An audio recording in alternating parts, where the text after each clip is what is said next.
Assalamualaikum warahmatullahi wabarakatuh. Halo, perkenalkan, namaku Zahwa Bintang Alfania. Namaku Fauzan Safaras Rahmadika. Aku, Kade Adisa Rifana Dewi. Kami dari Prodi Bioteknologi Offering B. Pertama-tama, kalian tahu nggak sih apa SDGs? SDGs itu adalah singkatan dari Sustainable Development Goals, yaitu 17 pembangunan berkelanjutan yang telah ditetapkan oleh PBB pada tahun 2015.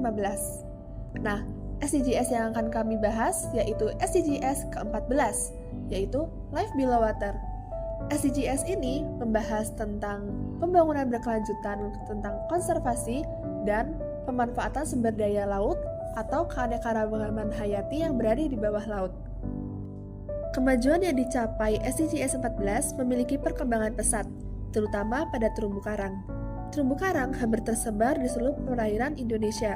Berdasarkan hasil penelitian pada tahun 1998, luas terumbu karang yang berada di Indonesia adalah 42.000 km persegi, atau setara dengan 16,5% terumbu karang yang ada di dunia.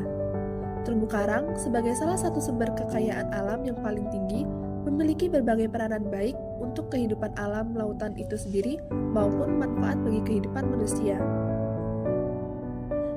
Namun, bukan berarti tantangan yang dimiliki terumbu karang sudah tidak ada. Lembaga Ilmu Pendidikan Indonesia atau disebut juga dengan LIPI mengatakan bahwa kerusakan terumbu karang di Indonesia terus berlanjut selama ini. Hasil pengamatan LIPI pada tahun 2018 menyatakan bahwa 1067 titik yang tersebar di seluruh perairan Indonesia menyatakan bahwa terumbu karang kategori buruk sebanyak 386 titik atau 36,18%, terumbu karang kategori cukup sebanyak 366 titik atau 34,3%, terumbu karang kategori baik sebanyak 245 titik atau 22,96%, dan kategori terumbu karang sangat baik sebesar 70 titik atau 6,56%. Teman-teman, sebenarnya terumbu karang tidak hanya bermanfaat bagi hal-hal yang ada di dalam laut saja, tetapi terumbu karang juga bermanfaat bagi kita sebagai manusia. Bagaimana bisa begitu? Karena terumbu karang memiliki kemampuan untuk menahan ombak agar tidak terjadi tsunami. Lalu, upaya kita untuk melestarikan terumbu karang agar tidak terjadi kepunahan adalah dengan melakukan konservasi. Apa itu konservasi? Konservasi adalah upaya kita untuk melestarikan, untuk menjaga, dan untuk memperbaiki terumbu karang yang sudah rusak. Maka dari itu, kami kelompok 3 dari Offering B Bioteknologi memberikan gagasan penyelesaian berupa kolaborasi CRISPR dan teknologi AI untuk konservasi terumbu karang.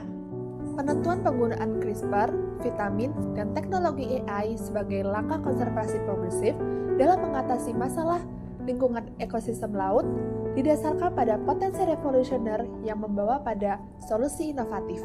Pemberian vitamin adalah langkah awal untuk mengurangi jumlah terumbu karang yang rusak, sehingga bisa meminimalisir jumlah terumbu karang yang akan menerima pengaplikasian CRISPR-Cas9. Pemberian vitamin dan CRISPR-Cas9 akan dibantu dengan AI sehingga bisa membantu pekerjaan manusia. AI sendiri juga berfungsi sebagai alat untuk pengobservasian lingkungan sekitar terumbu karang maupun kesehatan terumbu karang itu sendiri. Sebelum kita mengenal lebih lanjut tentang konservasi terumbu karang, mari kita mengenal lebih dekat tentang apa itu AI, CRISPR, dan vitamin. Yang pertama yaitu Artificial Intelligence atau kecerdasan buatan, yaitu hal-hal yang memungkinkan mesin untuk belajar pengalaman dengan cara menyesuaikan input-input yang baru serta melakukan hal-hal yang biasa dilakukan oleh manusia. Yang selanjutnya yaitu Cluster Regularly Interspersed Short Palindromic Repeats atau biasa dikenal dengan CRISPR, yaitu teknologi yang biasa digunakan dalam biologi molekuler yang memungkinkan untuk memanipulasi genetik pada organisme. Selanjutnya yaitu vitamin. Vitamin adalah senyawa organik yang esensial untuk fungsi normal tubuh manusia, hewan, dan tumbuhan. Vitamin yang sering digunakan untuk antioksidan adalah vitamin E. Vitamin E adalah antioksidan utama yang berperan penting dalam sistem pengaturan metabolisme tubuh.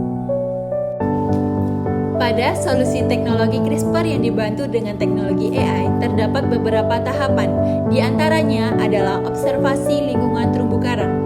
Observasi lingkungan terumbu karang ditujukan agar kita bisa mengetahui berapa tingkat keasaman yang ada di laut sekitar terumbu karang, berapa suhu air yang ada di sekitar terumbu karang, dan berapa jumlah populasi ikan di sekitar terumbu karang yang tentunya menjadi faktor masalah terumbu karang yang sedang terjadi. Selanjutnya ada identifikasi terumbu karang. Identifikasi terumbu karang ditujukan agar kita bisa mengetahui mana terumbu karang yang masih sakit, mana terumbu karang yang sudah sehat. Selanjutnya ada pemberian vitamin terhadap terumbu karang. Hal ini ditujukan agar kita bisa memperkecil skala terumbu karang yang akan kita berikan CRISPR. Karena selama ini peneliti merasa kesulitan. Karena apa? Mereka kesulitan bagaimana cara kita mengaplikasikan CRISPR terhadap terumbu karang yang sangat banyak. Selanjutnya ada pemantauan terumbu karang setelah kita berikan vitamin. Hal ini bertujuan agar kita bisa mengetahui mana terumbu karang yang masih sakit dan mana terumbu karang yang sudah sehat. Selanjutnya, kita kan sudah mengetahui mana nih terumbu karang yang masih sakit dan mana terumbu karang yang sudah sehat. Setelah itu, kita akan meneliti terumbu karang yang masih sakit tersebut. Setelah itu, kita akan mengolah CRISPR dan menentukan genetik yang akan diberikan pada terumbu karang tersebut. Setelah itu, kita aplikasikan pada terumbu karang dan kita tinggal menunggu terumbu karang tersebut sehat sambil kita melakukan pemantauan yang terus berkelanjutan. Dalam upaya melestarikan terumbu karang, kolaborasi inovatif antara CRISPR dan teknologi kecerdasan buatan diharapkan dapat memberikan solusi yang revolusioner, sehingga mampu memberikan harapan baru bagi kelestarian terumbu karang. Kolaborasi ini menjanjikan strategi konservasi yang lebih cerdas dan proaktif dalam melindungi keanekaragaman hayati di bawah laut, keberlanjutan ekosistem terumbu karang, serta memperkuat peran teknologi dalam menjaga kelestarian lingkungan laut global. Melalui upaya bersama antara sains, teknologi, dan pemangku kepentingan lingkungan, kita dapat mewujudkan solusi inovatif yang memiliki dampak positif pada keberlanjutan ekosistem terumbu karang untuk generasi yang mendatang.